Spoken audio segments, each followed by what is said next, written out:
तो मेरे पीठ पीछे कमेंट के अंदर मेरे को बुरा भला बोलने से अच्छा आप मेरे साथ लाइव डिबेट कर सकते हो। तो जो ये मेरे लिगामेंट्स हैं ये स्ट्रेच हो सकते हैं, और अगर ये एक बार स्ट्रेच हो गए ये अपनी पोजीशन के ऊपर वापस नहीं आते। यहाँ पे ना जो रिस्क ऑफ इंजरी रहता है वो बहुत ज्यादा हाई रहता है।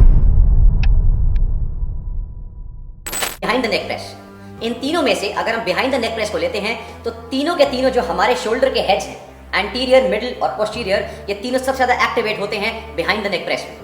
अगर आपके शोल्डर्स फ्लेक्सिबल हैं तो ये पर्टिकुलर मूवमेंट सारे के सारे शोल्डर मूवमेंट में से सबसे बेस्ट मूवमेंट है। क्या बिहाइंड द नेक प्रेस एक अच्छी एक्सरसाइज है? और जैसे अक्षय जी ने बोला, क्या बिहाइंड द नेक प्रेस के अंदर आप अपने फ्रंट डेल्टॉइड को, साइड डेल्टॉइड को और रियर डेल्टॉइड को इकट्ठा ट्रेन कर सकते हो?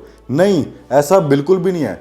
चाहे आप नॉर्मल शोल्डर प्रेस कर रहे हो, चाहे आप बिहाइंड द नेक प्रेस कर रहे हो, दोनों के अंदर आपका फ्रंट डेल्टॉइड ट्रेन हो रहा है और दोनों के अंदर आपके फ्रंट डेल्टॉइड की एक्टिवेशन के अंदर कोई भी डिफरेंस नहीं है, और दोनों के अंदर आपका साइड डेल्टॉइड और आपका रियर डेल्टॉइड ट्रेन नहीं हो रहा। अब आप यहाँ पे देखो, अगर आप नॉर्मल शोल्डर प्रेस कर रहे हो, आप देखो ग्रेविटी के इन्फ्लुएंस में कौन से फाइबर्स आ रहे हैं, ये पिंक कलर के फाइबर्स जो आपके फ्रंट डेल्टॉइड के फाइबर्स हैं। पर अगर आप बिहाइंड द नेक प्रेस कर रहे हो, अभी भी ग्रेविटी के इन्फ्लुएंस में यही वाले फाइबर्स हैं, और जो आपके साइड डेल्टॉइड के फाइबर्स हैं और आपके रियर डेल्टॉइड के फाइबर्स हैं वो पीछे एंगल्ड हैं। इसीलिए अगर आपको इनको ट्रेन करना है तो आप साइड रेस कर सकते हो या रियर डेल्ट फ्लाई कर सकते हो, पर बिहाइंड द नेक प्रेस के अंदर आप इन दोनों को ट्रेन नहीं कर सकते। और जब आप बिहाइंड द नेक प्रेस करते हो ना, यहाँ पे ना जो रिस्क ऑफ इंजरी रहता है वो बहुत ज़्यादा हाई रहता है। अब देखते हैं कैसे। तो जो ये बिहाइंड द नेक प्रेस वाली पोजीशन होती है ना, ये आपके ग्लेनोह्यूमरल जॉइंट के लिए एक क्लोज पैक्ड पोजीशन होती है। अब ये ग्लेनोह्यूमरल जॉइंट क्या है और क्लोज पैक्ड पोजीशन क्या है? तो बेसिकली ना ये आपका ह्यूमरस है, आपकी अपर आर्म बोन, और ये आपका ग्लेनोइड है। तो जब ये दोनों मीट कर जाते हैं ना, इसको हम बोलते हैं ग्लेनोह्यूमरल जॉइंट। और अगर मैं बात करूं क्लोज पैक्ड पोजीशन की, तो ये आपका नी जॉइंट है, जहां पे जॉइंट के कॉन्टैक्ट सर्फेसेस मैक्सिमम होते हैं ना, इसको हम बोलते हैं क्लोज पैक्ड पोजीशन। और जहां पे मिनिमल होते हैं इसको हम बोलते हैं लूज पैक्ड पोजीशन।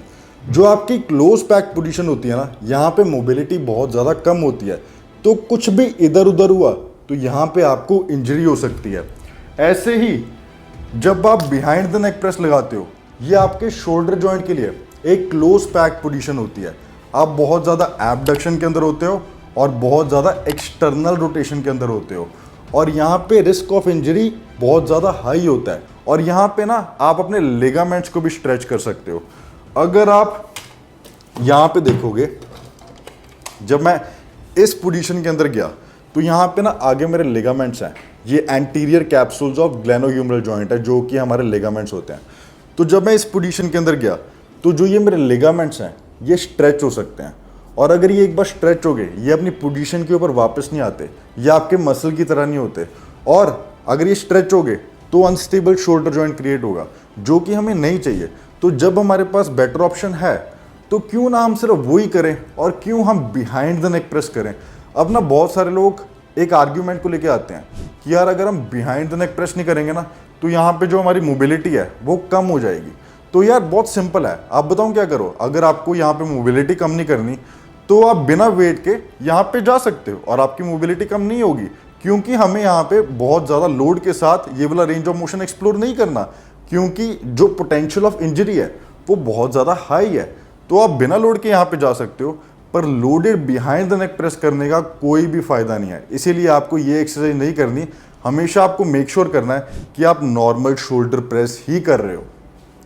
तो चलो आगे देखते हैं।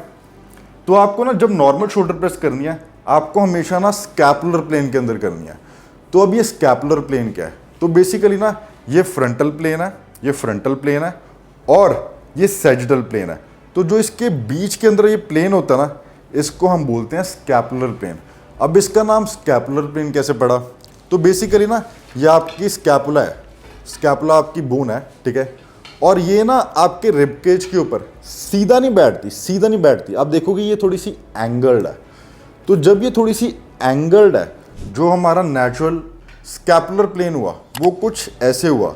अगर हम ऐसे मूव करेंगे, अगर हम ऐसे मूव करेंगे तो ये हमारे लिए एक अननेचुरल पोजीशन है, और यहाँ पे हमें डिस्कम्फर्ट फील हो सकता है, शायद कुछ लोगों को ना हो, बट अगर हमारे पास ऑप्शन है यहाँ पे मूव करने का, स्कैपुलर प्लेन के अंदर मूव करने का, तो क्यों ना हम सिर्फ यहीं पे मूव करें।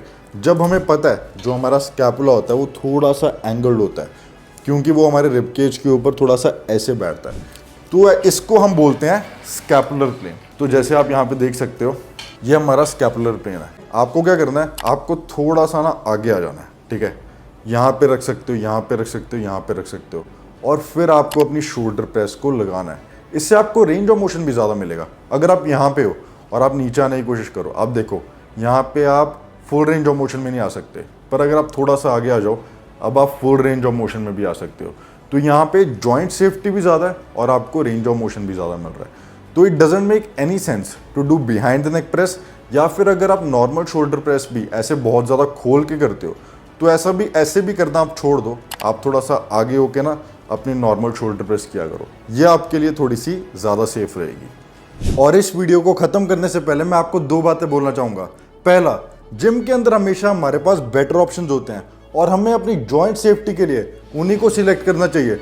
और दूसरी बात, मैं अक्षय चोपड़ा जी को बोलना चाहूँगा, अगर आप मेरे किसी भी पॉइंट के साथ डिसएग्री करते हो तो मेरे पीठ पीछे कमेंट के अंदर मेरे को बुरा भला बोलने से अच्छा आप मेरे साथ लाइव डिबेट कर सकते हो। इससे ऑडियंस को भी सीखने को मिलेगा और ऑडियंस को पता चल सकेगा क्या सही है और क्या गलत।